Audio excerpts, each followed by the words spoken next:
Čautě lidi, já vás zdravím u mého dalšího videa.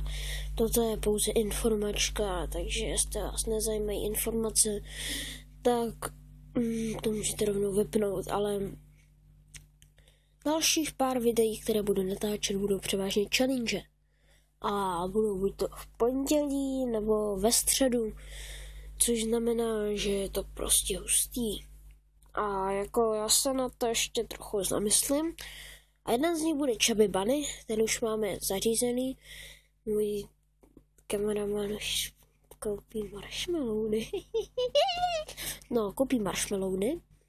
Bude to fakt super a podle mě to všechno bude bavit. Ten druhej to bude má vlastní výroba prostě. Challenge jako prase.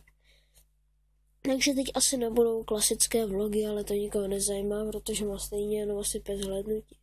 Žádný odběratele, což je super, fakt jako dobrý. Jsem lepší než Google. Mám víc odběratelů než Google. Wow.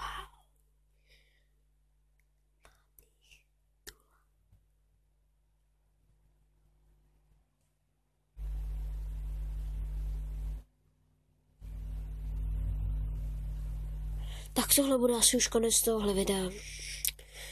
Byla to opravdu jenom krátká informačka, prostě minuta 30. A jen táhneme to ještě na 45. Pojď, ty to dáš. Já ti věřím ti. Jo.